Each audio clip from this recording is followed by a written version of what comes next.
Right, we'll head back. See what we encounter. So I can't remember the name of that road.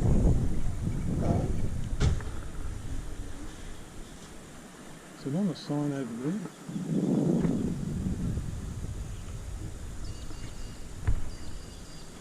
It is, I think. What we got here? Post office. That's Reed Street. No, anyway, get off the road. How turned up at the moment, so the throttle is very touchy.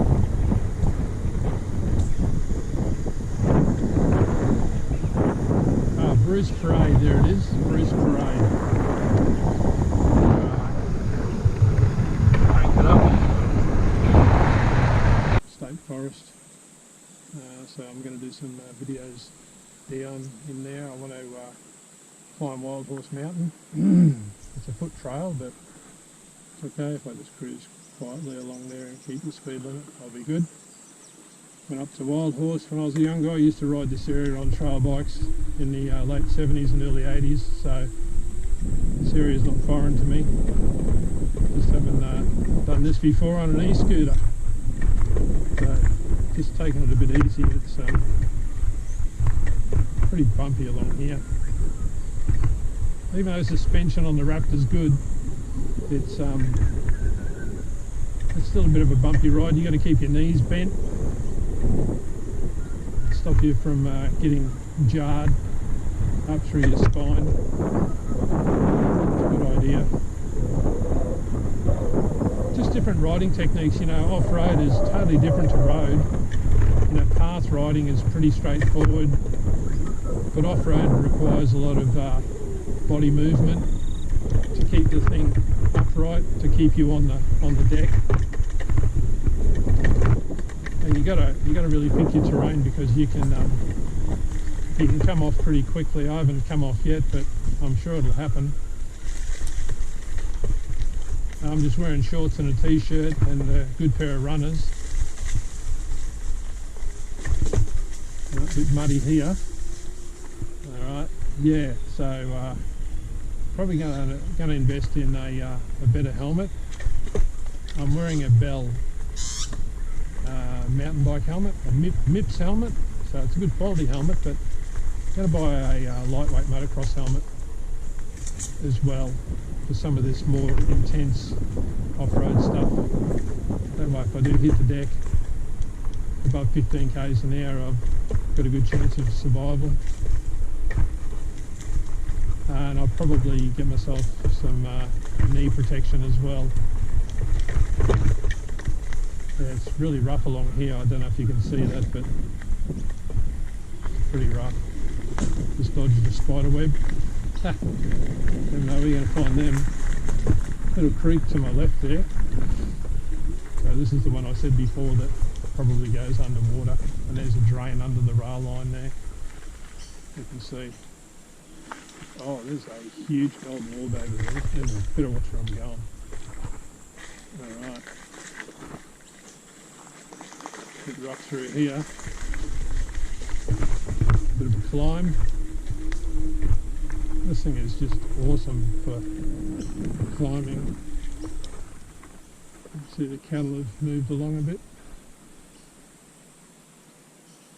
Lovely and green after all this rain we've had. Perfect cattle fodder. Here we are, the electric fence again. So, oh, and the tree roots. Goodness me, I'm going to get off. These tree roots, look at this. Can you see that one? That's a massive one. You hit that, you just go sideways. The wheels would go to the left. There's another big one. Better to be safe than sorry. Especially when you've got an electric fence. A couple 100 millimetres to your left. This is where the tree roots are. They're just nasty. And of course you got the low hanging branches. So getting a morning workout on this little trail. from memory. It's bad just here. Yeah, it is. Yep. Yep. Oh, some huge ones. Oh. I didn't step off that time, but yeah. This is just spring suspension on this scooter. There's no rebound dampening, no proper shock absorbers, so it's a bit, you can hear it's clunky. As the suspension just tops out. It's kind of, oh, that was a big one. It's kind of metal to metal, if you like. There's no real rubber bump stops, so that's kind of a bit of a design deficiency. Some of the really high-end scooters, it's stuck down here, like hanging branches. Some of the really high-end scooters run proper shocks. I'm just going to step off here for a sec. Oh, that fence is too close. Oh, up comes the front. Yeah, some of the high-end scooters, they have proper shocks, so it'd be interesting to put one of those through its paces along this kind of a track, but I think all in all, for the price of this, compared to those scooters that are, this is under 2,000, compared to the scooters that are you know, 4,000 upwards, I think this is excellent value for money. It's got good battery life. We'll check that out shortly, see how much battery we've used. You certainly use a lot more battery when you're off-road, especially when you've got both motors running. So I try and switch the front motor off as much as possible. That way I conserve battery. That's a train coming. Let's have a look. What do we got? Just a commuter.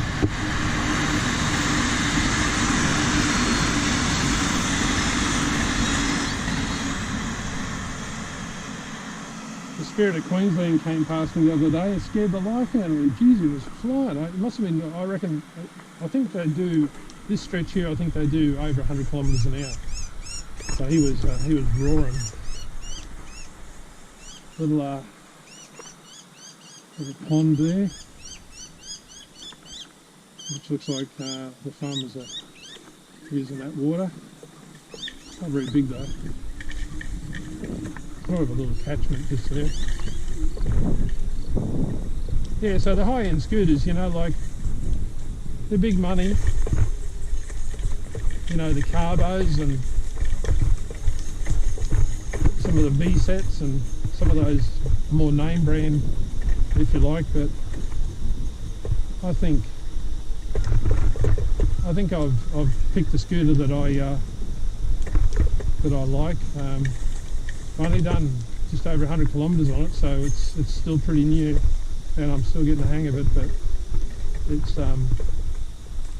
it's just far better than the rear drive, you know, the commuters. But then again, those commuters are not designed to, I could go down that track if I wanted to, but I'll duck in through here.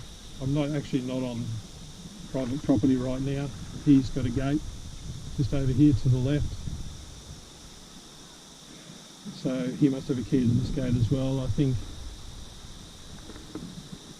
this fence in front of me, the steel fence, it was put in just recently. Looks pretty fresh, so I'd say that's been put in to keep four-wheel drivers from coming up through here, up his farm entrance road and up into this trail behind me, because you could definitely get a four-wheel drive up there, and I think that's what they're trying to do, trying to keep these guys out.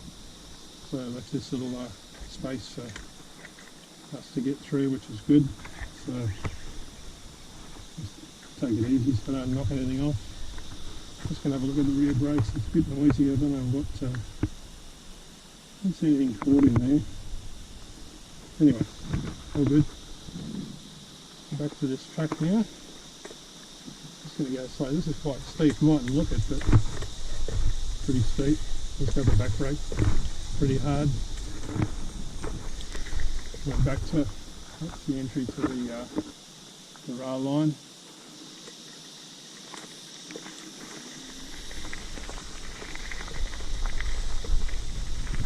So just up here, I'll just go up here and show you what's here.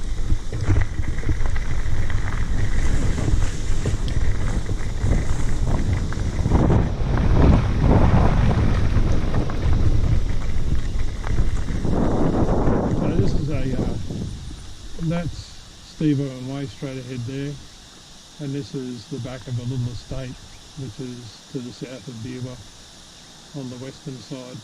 So I can't remember the name of this road here, but it's really just an entrance to some of the houses. All right.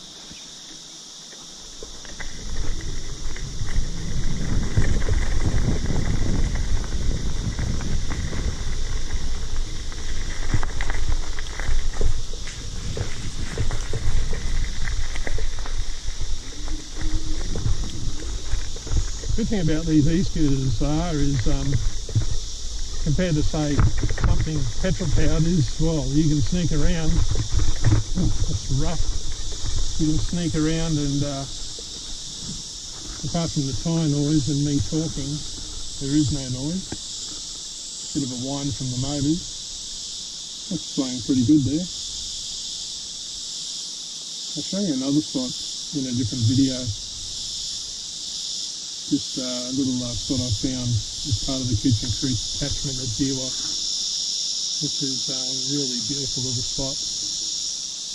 So yeah, no maintenance. I mean, apart from keeping the tyres and the brakes in good condition, you know, there's just nothing to do, which is great because, you know, I've always had trail bikes and someone coming, someone running, I might just pull over. I've always had trail bikes and you know, a lot of maintenance with those. You know, cleaning air filters, changing oil, all that sort of stuff. So at least with this, it's pretty much maintenance free. Hey buddy, how are you? Did you just come from there? Yeah. Okay, so is that a private property in there? Oh no, it's walk through. Okay, so where does that go? That's the high school. Oh, right. Straight up to the high, yeah. Okay. I was just coming back from my mate's house. They blocked it off, but he just lives up there, so. Oh, right. Yeah, I go straight up to the high school oval. Okay, yeah, I didn't know that. I'll have to check that out. Yeah, right. No, cheers. See you, buddy. So there you go. So I'll show you up here in a sec, because that, as the young bloke said, goes up to the back of the high school oval. This is the front motor. This is steep. My old scooter wouldn't have got up that. Okay, motor off. Oh, you can see through here in the distance. I don't know if you can see that, but it's the campground, the Beerwah campground. So let's go down that track and have a look.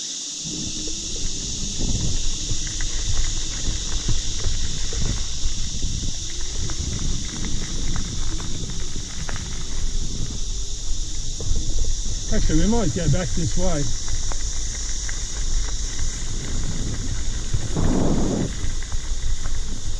So,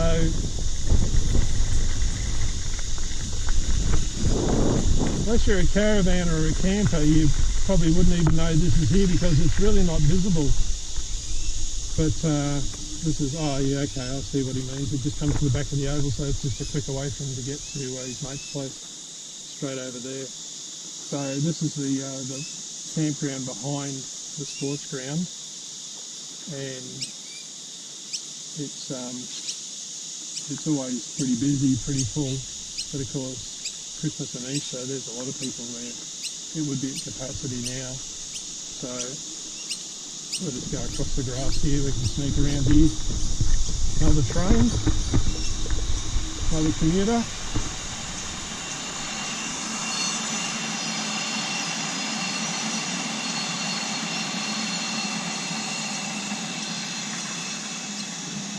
That is a late model commuter. Now, I'm not sure how long they've been in service. They're the ones with the external disc brakes. So if you live close by those, your house is covered in brake dust non-stop. But our train system is terrible.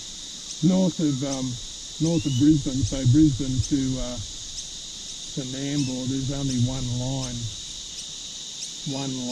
Think about that. Now the goods trains use it, the commuter trains use it, the trains that go to the north and the northwest use it. incredibly well managed in terms of use, but we should have had at least a dual line many years ago. So that's just an indication of the infrastructure not keeping up with modern times. All right, so we're at the back of the sports ground.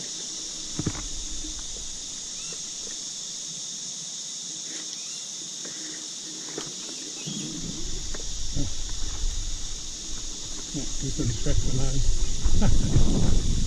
Yeah, so it's just a little bit of a park area here. Yeah, lots of campers there. More than I've ever seen, in fact. So, oh, okay. I don't know if I go that way or I don't know if I go right or left. Let's have a look. I don't really want to go across the oval. Ah, what the heck. Let's go across the oval. Just take it easy.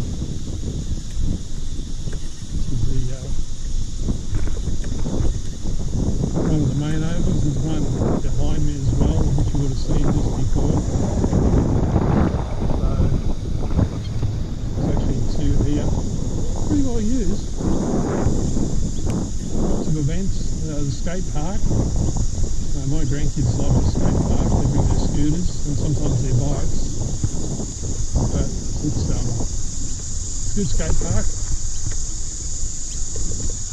During the week,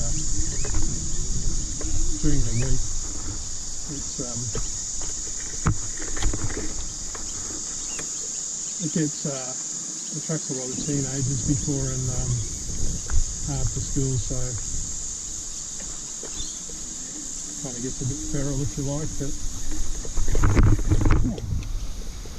You can see that. I was too busy looking ahead, just ran over a bollard. Thank goodness for suspension. A couple of guys at the skate park. Alright, so back where we started. And looks like the pool's open. Yeah, not much activity there though, but they're open. Which is good. Good community pool, this one. Gotta watch it here. People just jump out in front of you, walk around corners. So this is Roberts Road. So I'll stop and show you. So you can see it's the Beerwah Town Centre over there. So straight through there you can't actually see it, but the other side of the roundabout is Simpson Street. And the main town area, and then this way is Roberts Road, heading towards Peachester Road.